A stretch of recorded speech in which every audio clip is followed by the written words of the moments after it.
కమల్, శ్రీకర్ వాళ్ళు వాళ్ళ అమ్మ దగ్గరికి వచ్చి, అమ్మ సీతారాముల కళ్యాణానికి అవని వదినని కూడా పిలుద్దామని చెప్పేసైతే అంటూ ఉంటారు. ఆ మాటలు వినగానే అక్కడ ఉన్న పార్వతి మాత్రం చాలా కోపంగా, ఏం మాట్లాడుతున్నారా మీరు? అవనిని పిలుద్దామా? అవనిని ఇలాగనే కదా పిలిచాను నేను, క్షమించి. అలాగే ప్రణతికి వాళ్ళ తమ్ముడికి మళ్ళీ పెళ్లి చేస్తానని కూడా చెప్పాను.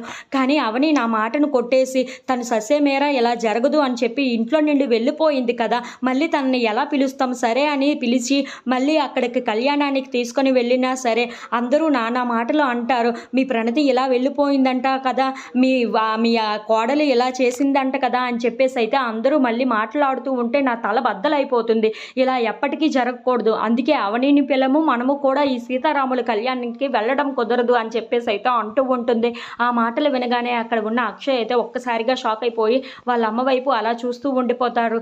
ఇంతలో అక్కడ ఉన్న పార్వతి మాత్రం, అవును ఎవ్వరూ ఈ కళ్యాణానికి వెళ్ళరే అనే పంతులు గారికి నేను చెప్పేశాను, ఇక మనం ఎవ్వరమే వెళ్ళము అని చెప్పేసి అయితే అంటూ ఉంటుంది.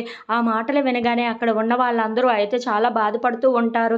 ఇంతలో అక్కడ ఉన్న పార్వతి మాత్రం, మీ వదిలిని వదిలి వెళ్ళామో అనుకో ఇలా మాట్లాడతారు, అలాగే మీ వదిలిని తీసుకొని వెళ్తే వేరొకలాగా మాట్లాడతారు, అందుకే మేము కూడా వెళ్ళము, ఎవ్వరూ వెళ్ళొద్దు ఈ కళ్యాణానికి అని చెప్పేసి అయితే అంటూ చాలా కోపంగా మాట్లాడుతూ ఉంటుంది. తన మాటలు వినగానే అక్కడ ఉన్న శ్రీకర్, కమల్ వాళ్ళు అయితే ఒక్కసారిగా షాక్ అయిపోయి చాలా బాధపడుతూ ఉంటారు. ఏంటి అమ్మ ఎలా మాట్లాడుతుంది అని చెప్పేసి అయితే అనుకుంటూ ఉంటారు. ఇంతలో అక్కడ ఉన్న అవని వదినని తలుచుకుంటూ చాలా బాధపడుతూ ఉంటారు. ఎలాగైనా సరే మనం ఈ కళ్యాణానికి వెళ్ళాలి, మనం ఈ కళ్యాణానికి వెళ్ళి అవని వదినని కూడా తీసుకొని వచ్చేలా చూసుకోవాలి అని చెప్పేసి అయితే శ్రీకర్, కమల్ వాళ్ళు అనుకుంటూ ఉంటారు.